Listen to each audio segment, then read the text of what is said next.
नमस्कार, सत श्री अकाल, राम राम सा, खम्मा गणी वणक्कम, प्रणाम। आप सभी का ऑल्टरनेट मीडिया में फिर से स्वागत है। मैं आपकी होस्ट गायत्री देवी। इस वक्त लगता है अननोन गनमैन फिर से निकल आए हैं। मार्च की क्लोजिंग चलती है, पूरे साल भर का खर्चा वर्चा होता है वो 31 मार्च को सब लोग उसको बराबर करते हैं, क्योंकि फिर आईटीआर फाइल करनी होती है। वैसे अननोन गनमैन भी अपनी आईटीआर फाइल करने की तैयारी कर रहे हैं कि भाई कुछ एक जो कमी देसी रह गई वो पूरा करें। बैक टू बैक 3 केसेस हम डिस्कस करेंगे और तीनों बड़े मजेदार हैं, बहुत जल्दी-जल्दी वाले हैं। Pankaj ji, a very warm welcome on the show. जी, जी। जी, नमस्ते। पंकज जी, ये 3 केसेस तीनों बड़े इंटरेस्टिंग हैं और जैसे मैंने कहा अननोन गनमैन भी अपनी आईटीआर फाइल कर रहे हैं कि भई पूरे साल उन्होंने क्या-क्या, किस-किस को कहाँ-कहाँ ठिकाने लगाया। 31 मार्च की क्लोजिंग सभी को बड़ी पैनिक करती है, कुछ लोगों के लिए मज़ेदार होती है, कुछ लोगों के लिए बड़ी दुःख भरी होती है। पर अभी तो उनके लिए मज़ेदार है, मैं ये बोलूँगी। जी, स्टार्ट करते हैं। अ, एक कहानी बताता हूँ। कहानी थोड़ी पुरानी है, पर मुझे लगता है कि इंटरेस्टिंग है। एक पाकिस्तान फौज में लेफ्टिनेंट जनरल थे हबीब ज़हीर, और हबीब ज़हीर जब रिटायर हुए, तो उन्होंने अपने लिंक्डइन प्रोफाइल पे एक रिक्वेस्ट डाला कि मैं जॉब करना चाहता हूँ और मैं यूएन के साथ अगर नौकरी करूँ तो मुझे ज़्यादा खुशी होगी। तो उनको उनके पास रिप्लाई आया किसी माइक नाम के आदमी का, और वो अमेरिकन माइक था, और उन्होंने कहा कि आपने इस तरह किया था और you will have to come for an interview, और आपकी प्रोफाइल देखिए, हमारा जो जॉब प्रोफाइल है उससे बहुत हमें रिक्वायरमेंट ऐसे ही लोगों की है। बाद में इंटरव्यू के लिए उन्हें बुलाया गया, तो पहले ओमान और वहां से वो नेपाल आए, और नेपाल आकर उन्होंने अपनी वाइफ को बात किया कि मैं काठमांडू पहुंच गया हूं और यहां से मुझे यूएन ऑफिस लुम्बिनी जाना है। अच्छी बात है, बहुत अच्छा। काठमांडू से वो बस पकड़कर लुम्बिनी गए, और लुम्बिनी जाके वाइफ को बताया कि मैं पहुंचा हूं लुम्बिनी, और उसके बाद से उनका फोन अचानक बंद और कोई खोज खबर नहीं। फिर वाइफ पैनिक मोड में आ गई, उन्होंने देखा तो वो वेबसाइट गायब, यूएन वाली जो बताई गई थी। फिर अचानक वो माइक गायब, माइक नाम का आदमी। और लुम्बिनी के बारे में कहा जाता है कि भारत की सीमा से 10 किलोमीटर ही दूर है। अब ये हबीब ज़हीर साहब कहाँ गए, किसी को कुछ पता नहीं। थोड़ी सी और तहकीकात की तो पता चला कि ये जब आर्मी में थे, पाकिस्तान आर्मी में, तो ये वही लेफ्टिनेंट जनरल थे जिन्होंने कुलभूषण यादव को किडनैप किया था ईरान से। अब तरह तरह की कहानियां हैं, लोग बोल रहे हैं। पाकिस्तान में कहा जा रहा है रा की साजिश है, लेकिन हम ये सब काम करते नहीं ऑफिशियली। हम मासूम लोग हैं, हम कहाँ करते हैं। हम बहुत मासूम हैं। अच्छा, तुरंत बैक टू बैक एक और खबर वायरल हुई अभी। खबर यह है कि हमारा एक निखिल गुप्ता नाम का आदमी था, इंडियन, हमारा मतलब वो इंडियन आदमी है, और अमेरिका की सीआईए ने कहानी बनाई कि पन्नून को मारने के लिए उसने ये किया वो किया। फिर इंडियन आर्मी का एक था संतोष यादव नाम का शख्स जिसने निखिल गुप्ता की मदद की थी, और हमारा निखिल गुप्ता सीआईए के कब्जे में। अब इत्तेफाक देखिए, हो सकता है कि ईश्वर को कुछ और मंजूर हो। सीआईए का एक आदमी, वेन डेक नाम है उसका, वो नॉर्थ ईस्ट में पकड़ा गया है, और उसके साथ साथ पहले तो 7 यूक्रेनियन पकड़े गए और फिर बाद में 8 यूक्रेनियन नागरिक पकड़े गए। और वेंडेक वो शख्स है जिसने लेबनान में, सीरिया में विद्रोहियों को ट्रेनिंग दी थी, ड्रोन चलाने की ट्रेनिंग, अमेरिकन हथियार चलाने की ट्रेनिंग। और वो मासूम भारत भी आया टूरिस्ट वीजा पे, फिर यहां से नॉर्थ ईस्ट भी गया, मिजोरम, उसके बाद म्यांमार गया, वापस लौटा। अब वेंडेक हमारे कब्जे में है। निखिल गुप्ता सीआईए के पास है, वेंडेक हमारे पास है, और हमने कुछ नहीं किया। हम तो मासूम लोग हैं। हमारे यहाँ एक टूरिस्ट ऐसे ही चला गया था, और वो जी, समझे अपना यूक्रेन वाले। जी। तो कुछ पर लोग वहां भी ये कह रहे हैं। पंकज जी, जी। मैं इस थोड़ा-सा आगे आऊँगी क्योंकि हमने अपने व्यूअर्स को इस पे ऑलरेडी काफ़ी इन्फॉर्मेशन दी हुई है। तो ये जो पकड़े गए हैं, ये जो नेपाल वाले भाई साहब हैं, इनका कोई हम्म। पता-वता नहीं है? मतलब ये कहाँ गायब हो गए? इनकी या फिर इनके बॉडी पार्ट्स मिले हों या फिर इनकी कोई आइडेंटिफिकेशन की कोई चीज़ें मिली हों? ही इज़ नहीं, टोटली गॉन। कुछ नहीं पता, कुछ नहीं पता, वो अंतर्ध्यान हो गए। लुम्बिनी में भगवान बुद्ध की धरती है और कहीं ध्यान व्यान लगाया होगा, तो होता है पहले हमारे यहाँ मैथोलॉजिकल में, बिल्कुल गायब। उसके बाद से आज तक पता नहीं चल सका। और ये घटना है 2017 की, ठीक उसी के आसपास। और आज 2026 है, 10 सालों से ये भाई साहब कहाँ है नहीं पता। हालांकि कुछ लोग कहते हैं कि ये कभी नेपाल में देखे गए हैं, तो कभी कहाँ देखे गए। हो सकता है वाइफ से भी परेशान होकर आदमी इस तरह करता है, इसलिए हम कुछ नहीं बोल रहे इसमें। क्या जी, हुआ पर उनका वो। ये है ना कि ओमान के रास्ते से ये नेपाल गए थे। माइक ने हाँ, प्लानिंग तो की थी। और यूएन का था, वो अमेरिकन था, वो माइक अंग्रेज टाइप का दिखता भी था, और बकायदा वीडियो कॉल से बात भी हुई थी। वो अंग्रेज ही था। जी, अब तो ये तो सीआईए ने किडनैप किया इन्हें, रा ने किडनैप किया है, हमें नहीं पता। गायब हुए, बस कहानी सिर्फ उतनी ही है। और आपने कहा जी, कि मार्च क्लोजिंग चल रही है, इसलिए ये कहानी भी वायरल हो रही है। अब जी, कुछ और मार्च क्लोजिंग है। लश्कर ए तोयबा के कुछ अकाउंट सेटल किए गए हैं। कोई मुफ्ती साहब हैं, उनको सीधे 72 हुरों से किसी ने मिला दिया, उसमें भी हमारी कोई गलती नहीं है।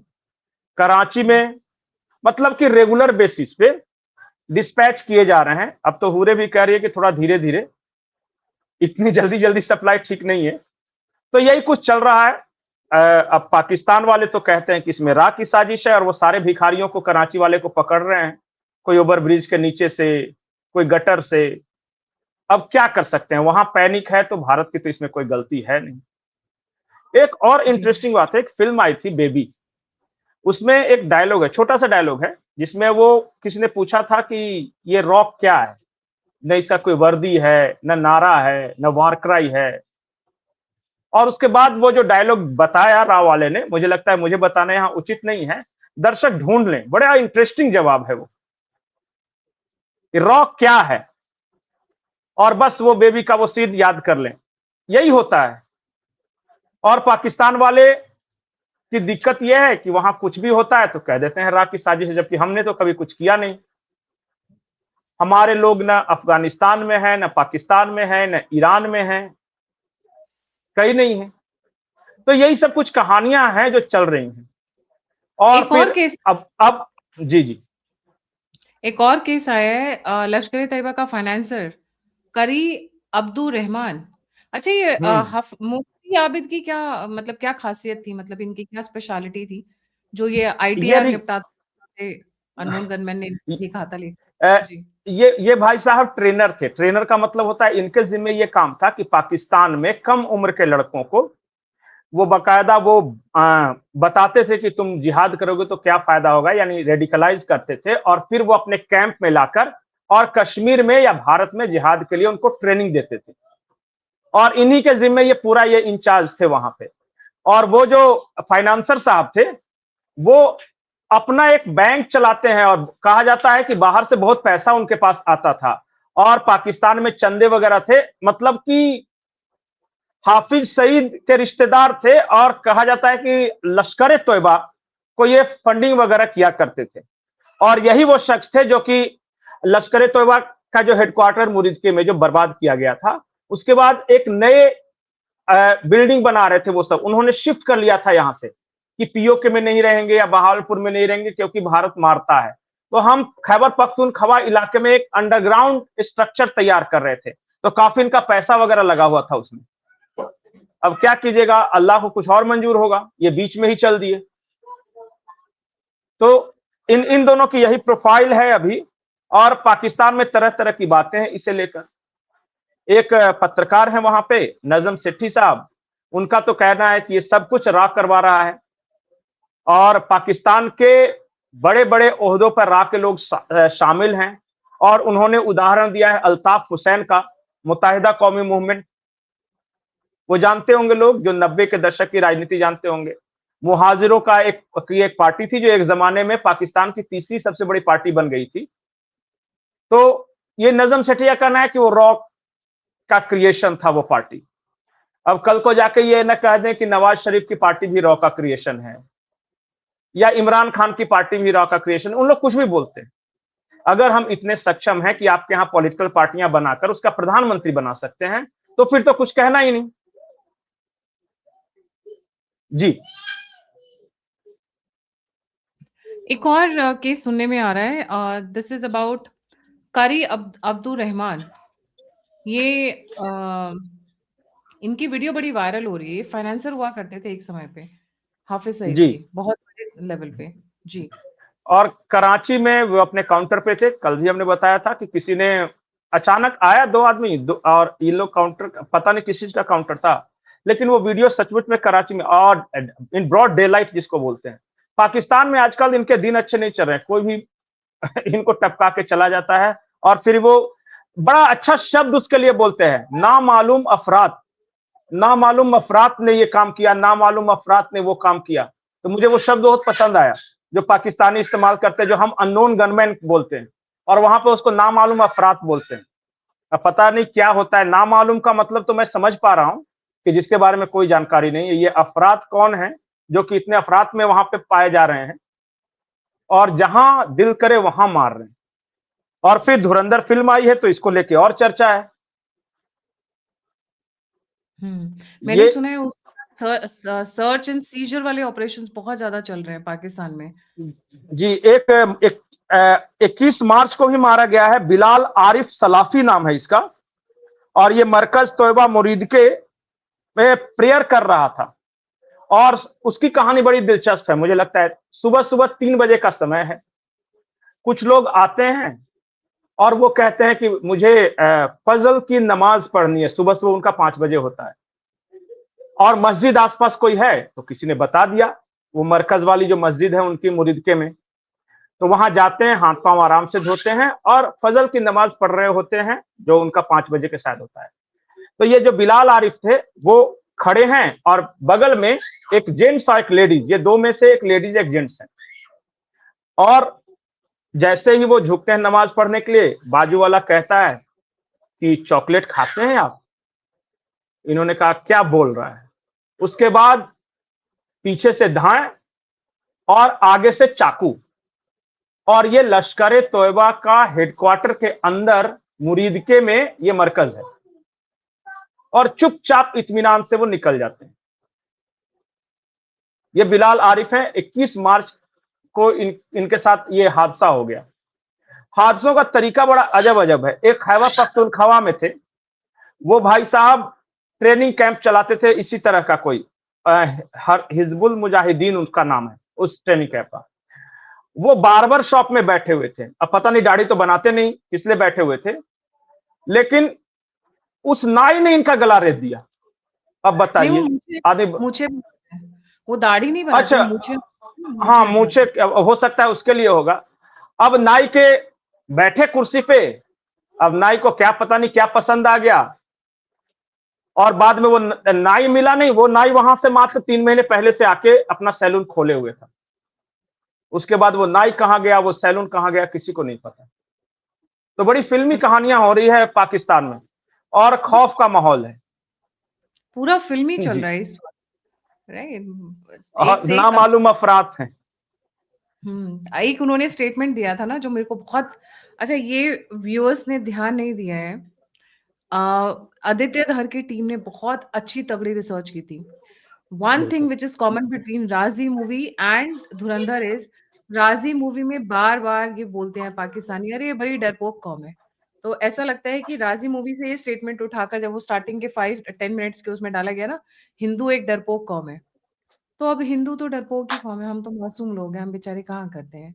अब हम अननोन कहाँ कुछ गनमैन करते हैं। और पाकिस्तान वाले क्या बोलते हैं? हिंदू बनिया।